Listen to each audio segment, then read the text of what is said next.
Welcome back to the big question we're asking tonight. Did political loyalties outweigh merit in the latest political appointments? Talk to us on Twitter, the hashtag the big question. You can use that, and on 22422 you can text us, and we'll take a look at your feedback now, starting with what you've been saying on Twitter. At Eric Kogi, I support the president for appointing men and women who will serve Kenya maturely. We needed the wisdom and experience. At Lepario, youth were not represented in the recent parastatal appointments, yet majority are still jobless. At Maverick Nyambu, the appointments were more of rewarding political allies, and there are other qualified peeps. And at Sir Alex Matere, an old woman is never old when it comes to the dance she knows. That's an interesting one. I'll look at what you've been saying on 22422. I'll start with Kikuyu MP Kimani Ichung'wah to give me his reaction to that. Let me begin, Hussein, by saying I think even from the viewers' views you can tell, especially that last one is quite interesting. And I want to say one thing, and especially on the question of youth representation. Board appointments on members of a board, say of a Parastatal, is not a full-time job. It's a job that you sit maybe for one sitting per quarter. Those very busy parastatals may be on a monthly or every 2 months there's a board meeting, and you get a sitting allowance for it. Therefore not some sort of full-time employment. And the youth in this country are not looking for part-time sitting allowances. They are looking at employment opportunities where they will use their energy and zeal to work for this country and transform the economy of this country. And I strongly believe as a young person that we as a youth are not looking for board appointments per se. And again, it's also a misnomer to say that there isn't any youth representation in these appointments. I've actually just gone through the list, and I've seen some of very youthful CEOs in this country. Someone like Gashau Kiuna, CEO Transcentury.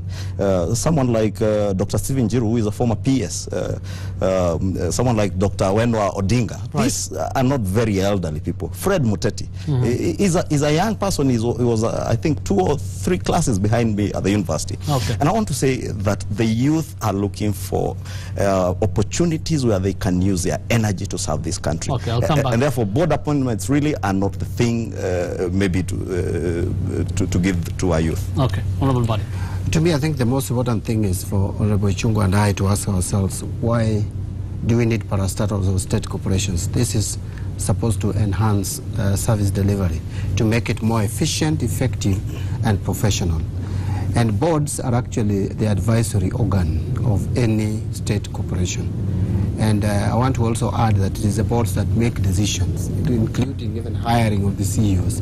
And therefore, it is not just a simple job. It is not just any other thing that can be put or done or implemented just to satisfy requirement. And therefore, really, you have restricted me to commenting on the appointments, whether it was meant to reward political loyalty.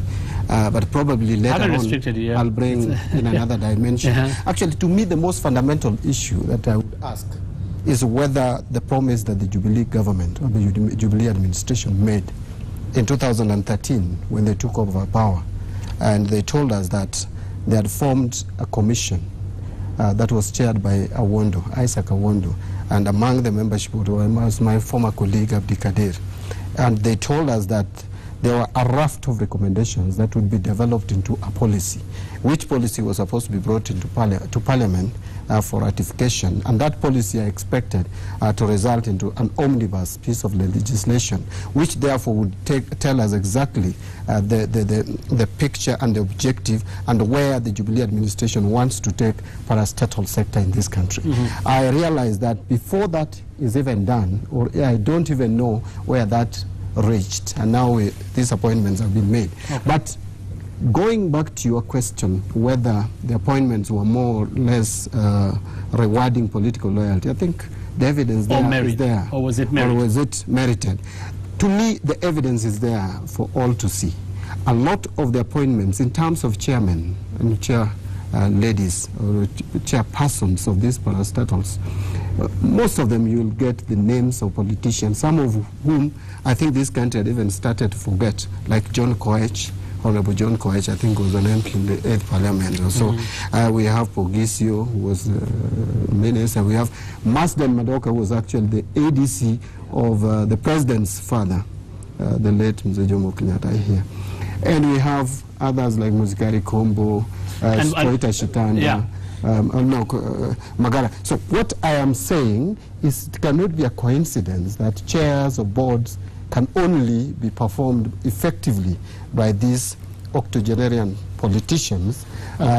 He contradicted himself actually by saying that the youth do not need to be employed. Again, he points the youthful people that he has seen. Precisely. Why didn't we see more of these youths? The point I was making really when I pointed out the youth who are represented in this appointment, and I give the example, a very good example of the current CEO of TransCentury Limited, Mr. Gachagua Kuna, that he has got another full-time job. And therefore, I was making the point that these are not full-time employment job opportunities that the youth in this country are looking at. On the question of political appointments and political rejects, let me point it out, because it is quite hypocritical of us to be talking of a list of 302 appointees. And when I counted, because I was looking at the newspaper headlines, I says Uhuru recycles politicians but reduces parastatals. And I looked through and I could only count up to about 12 or 13 politicians out of 302. That is less than 10% of the appointments made. And we are blinding ourselves to the fact that there are very many other able professionals who we are tapping onto their experience and wisdom, as has been said by the executive in this country, tapping on that wisdom and experience, and it really does not matter. John Mbadi here, and I'm glad we had that discussion when we were waiting to come into the studio. He is a professional besides being a politician. Before he became a member of parliament, he was a junior accountant at the university when I was still a student, although I qualified much earlier than him, despite being younger than him. And beyond this 5-year term that we have been given, a very good opportunity by Kenyans to serve them as politicians. In our backgrounds, we are still politicians. And you do not want to tell me, John Mbadi, that after the people of Suba reject you for one reason or another. One reason or another. In one position that you warrant not to be interviewed for any other position. First of all, I wanted to correct him when he says he qualified. His qualification is still in doubt because he's not a member of the Institute of Certified Public Accountants. So I'm not so certain about his qualification. But anyway, that was not the subject of our discussion. What we were discussing today is whether these appointments were done on merit. First, it is difficult to tell because you see these are public sector appointments, public service appointments. Article 232 talks about competitiveness in any kind of appointment in the public sector. And so that competitiveness is not there. So what the president has done is to use the State Corporations Act, which I think should also be repealed now because it has not been aligned to the new constitution. But actually, I expected, well, it's a law, Ichung'wah, but I wish you had some patience to listen. Okay, First of all, that's why I said that the president started on the right path by saying that he's forming a commission to review, look, analyze, and assess the functioning of the parastatals, and then do a report to me, which they did diligently, and I think within the stated time. But even before the government comes up with a policy framework and even propose legislation, which would have gone a long way into reviewing and repealing the State Corporations Act to align it to the new constitution, then we see these appointments. Mheshimiwa Ichung'wah is talking about 302. You know, the most substantive appointments there, in my view, is those of chairs. And if you look at the majority... And what is the problem? What is the problem with having these former politicians as chairs or being appointed? They're not blacklisted, are they? One would have expected that there is some semblance of professionalism, the linkage between the professional background of those politicians, if at all they have, to the appointments that they are given. And you can look and check through, and you will realize that most of those appointments are just given because you want this politician to be here. There is no meritocracy in the appointment. But fundamentally, I think we need to address this issue, which I don't see Ichung'wah addressing, that didn't we expect the Jubilee administration, after promising us efficiency in running government affairs, to first of all come up with the reformed state corporations structure in the country before floating this? And I think really it's what we want to focus on as Kenyans. And I think the newspaper headlines today tell it all. You are focusing more on the political appointments, not even a question of the reduction in parastatals, which comes as a sub-headline. But the other thing, and it's important that you have brought it out, Mheshimiwa, because the Abdikadir task force is a task force that had work that was doing. And as you say rightly, it was to come up with certain policy formulations that will maybe end up in legislation. And I think that is work in progress. Okay. I will tell you, because I sit in Parliament as a Vice Chair of the Public Investments Committee, which provides oversight over many of these parastatals. 90% of the audit questions in the last 1 year regarding parastatals relate to the appointment of these boards. Many parastatals in this country cannot operate, cannot make very major decisions that they need to make, because these parastatals are going concerns, and they have got to continue operating even as we formulate the law. And therefore I want to say that is work in progress. But the question of doing away with what they are calling political rejects, and I think we also need to change the narrative. And I think our colleagues from the CORD coalition have been caught on the wrong side of their rhetoric, because for the last 1.5 to 2 years, I think the rhetoric they have been telling Kenyans is that all public appointments have been are focused, I think, on 1 or 2 communities. And I think now that out of the 300 appointments, you cannot there's a reflection of the whole country. There's a reflection of the whole country. But Honorable Ichung'wah, narrow it down to the two communities. I'll let you respond. There's something you've said here, not once or twice, at least 5 or 4 times, about these not being jobs that the youth will be keen on taking. Do you really believe that is the case? I mean, you know the problem of unemployment in this country. Can you just say youth are not willing to take up such jobs? I have said, if you're talking about the question of youth employment, then parastatal board appointments are not the real jobs for the youth. The youth in this country want to utilize their energy in organization where they will impact on the lives of Kenyans, and they cannot do that. And I think Mbadi put it very well, that at the board level is questions of policy formulation and strategic direction of the organization. And I want to believe, and I'm sure, because I know the president and the deputy president are very committed to ensuring that they indeed create job opportunities for this country. And that's why you need to tap on the wisdom and experience of those who have that experience in running other organizations. That's why you see people like Polycarp Igathe, someone like Dr. Weno Odinga, someone like Kuna, who is already a CEO. So are you comfortable with the blend? I am. The number of youth in these appointments? I must say.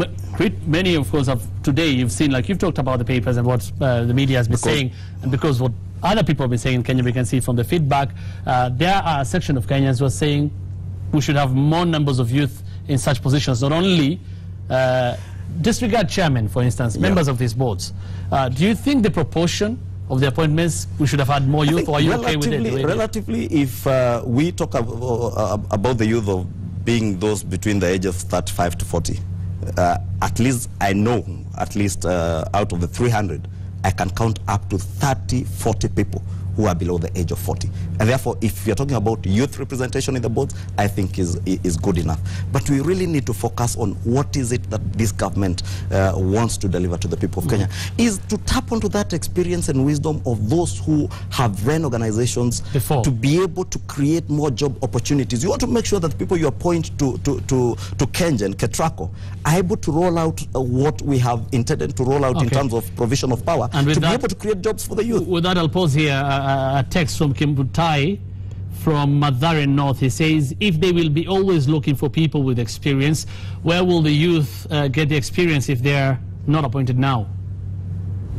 Well, I did say the youth that have been appointed here, there are those who have experience in running organizations of this magnitude. There are those without the experience, and they will gain the experience. The youth will gain experience by being employed by these parastatals. Okay. And the jobs that will be created out of the work of these parastatals, then the youth get experience from that. And with time, they gain the experience and the wisdom to be able to sit at the board level. And I want to say, honestly, with all due fairness, even to the media houses that are propelling this narrative, and which God is very happy to happen to. For instance, this media station, Citizen and the Royal Media Services, I know your chairman is not youthful. Members who sit in your board are not youthful.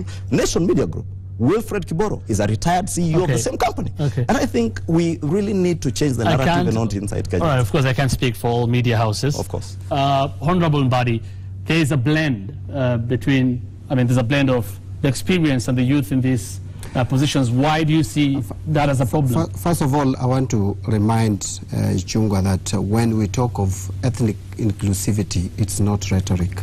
I wanted to correct you that you should know that Kenyans get concerned when appointments go to just maybe 2 ethnic communities in this country.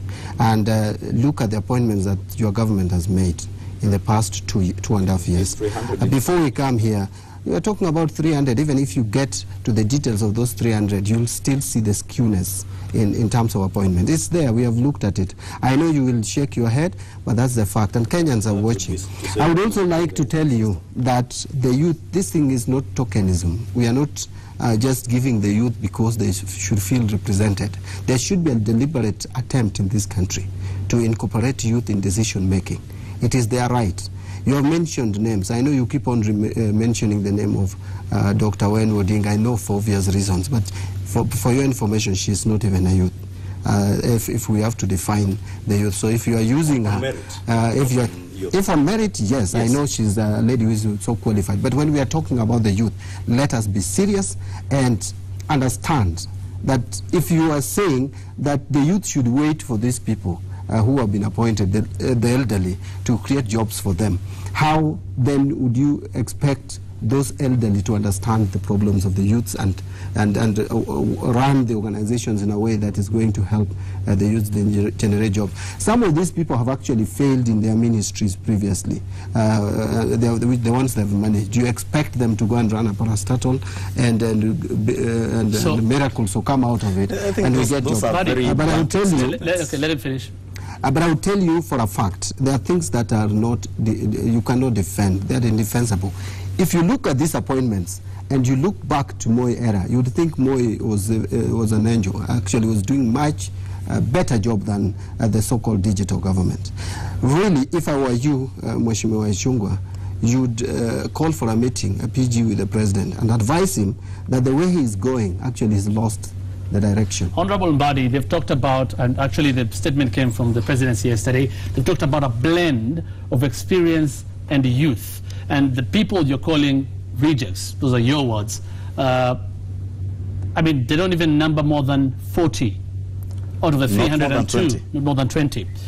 We'll confirm that. No, but what is the problem? What is the problem if they are there? And if we have experience and the youth, what is the problem? The number is debatable. First of all, you will need to have a clear criteria on how to get people to the boards of parastatals. The way I would understand it, and if I had this, I would have shown you. The way I understand the appointments, if you are making appointment to pipeline, I expect someone with the knowledge and expertise, even if he is someone who is a politician. But that hasn't always been the case. To understand. It's not. I would tell you, look at this. I'm not talking about here. Yes, I'm not talking about. And you'll understand what I'm talking about. These are 302 positions. I'm not talking about this specific one. Generally, that hasn't been the case in this country. Even the appointment of cabinet ministers, some are working very well.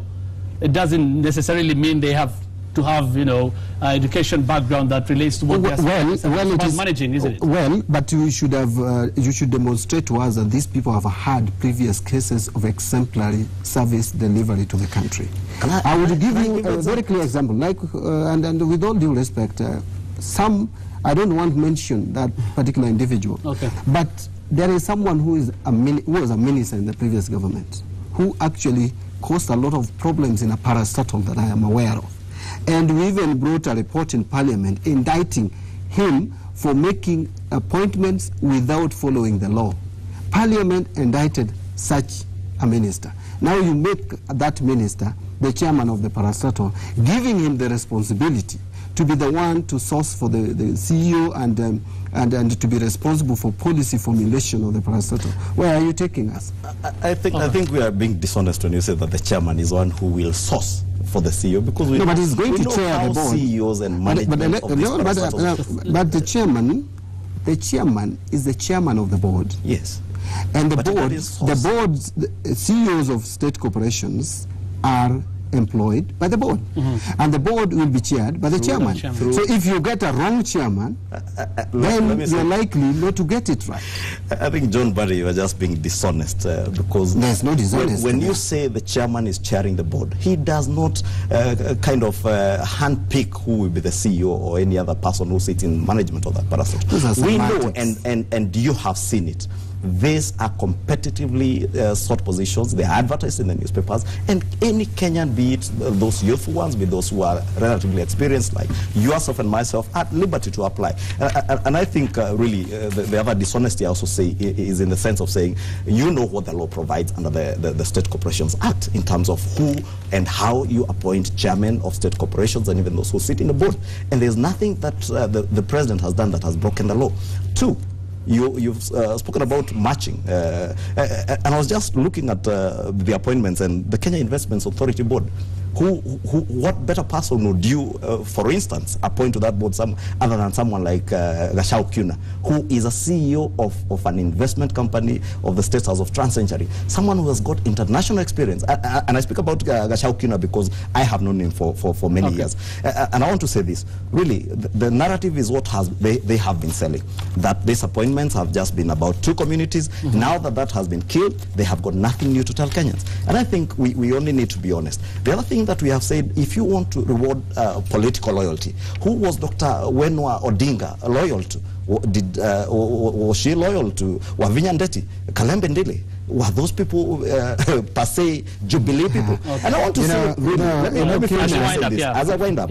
I want to say this. Uhuru Kenyatta is one person who has proved to Kenyans that he looks beyond the tribe, he looks beyond the political affiliations of people. And I maybe they would have been happy if Uhuru Kenyatta moved the Kibaki and the Raila Odinga way, that when you get to power, you dispense off with everybody else who does not align to your political thinking. And I think he's proven to Kenyans that he's someone who is seeing beyond that. He's looking at the meritocracy in Dr. Wenwa Odinga, and since she can serve in the Kemri board, looking at everybody else without thinking where they're affiliated politically, whether or not they support Jubilee. And I think that is what we should be looking at, not what is exciting and what is will sell newspapers like the headlines we've seen today. No amount of many words that Kimani Ichung'wah would use would dissuade Kenyans from what they see.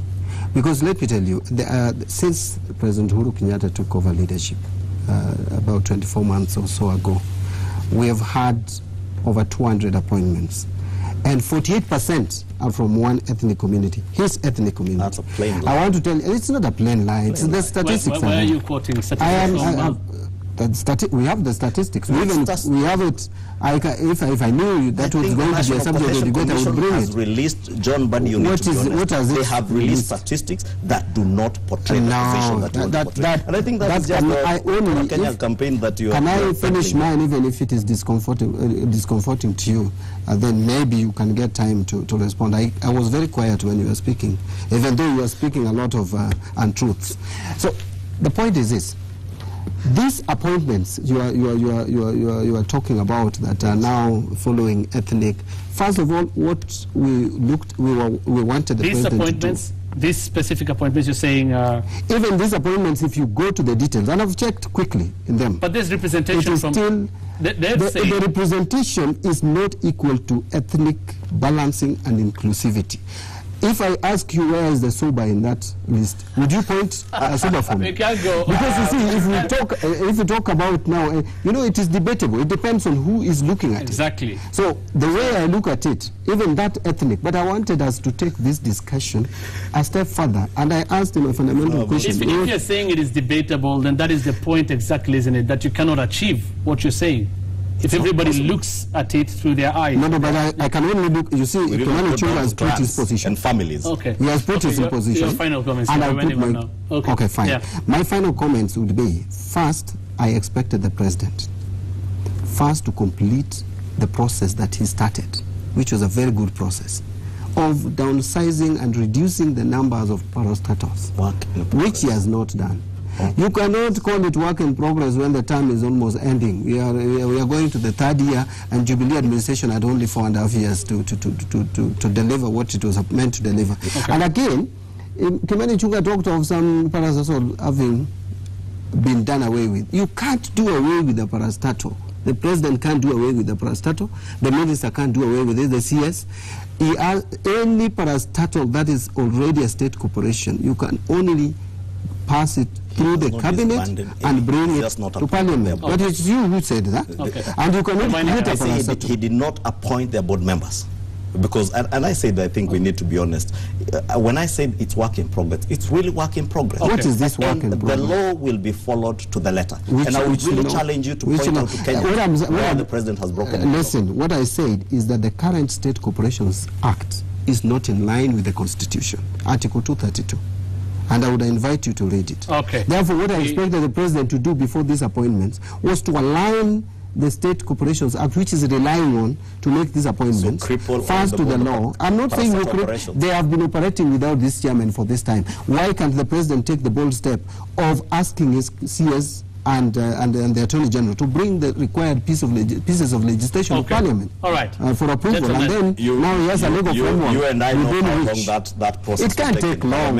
You and I know. Why should it take long? You do not know because I sit as a chair of the Public Investments Committee. But you know, I sat in Public Investment Committee for 5 years. You have just been there for 2 years, so don't even brag about it. Well, you are still very junior in that committee. I sat there for 5 years. I let him lecture you. Let him have his comments.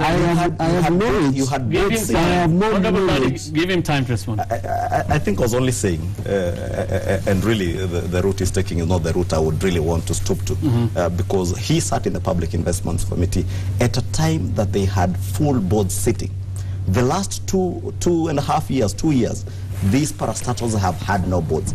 Certain crucial decisions cannot be made. And I would really challenge you, John Mbadi, to take hold of all the audit reports of parastatals that have been tabled in Parliament. And you will see for a fact that 90% of the audit queries that have been raised by the auditors relate to the absence of boards. Did you want us to be in paralysis for another 2 years to give you further to talk about in 2017? I am sorry. You have been in power for 2 years. If you wanted legislation for another 2.5 years. If you wanted legislation to come, the 2 years was enough for you to bring legislation. Okay, and it's just a matter of bringing legislation to Parliament. We pass it. Right, we can go on and on. I'll have to stop it there, gentlemen. Honorable Mbadi and Honorable Kimani Ichung'wah, thank you so much for making time for the big question tonight. Keep sending your comments on 22422 on Twitter using the hashtag the big question. We are asking tonight, did political loyalties outweigh merit in the latest political appointments? The government says no, of course, it's a blend.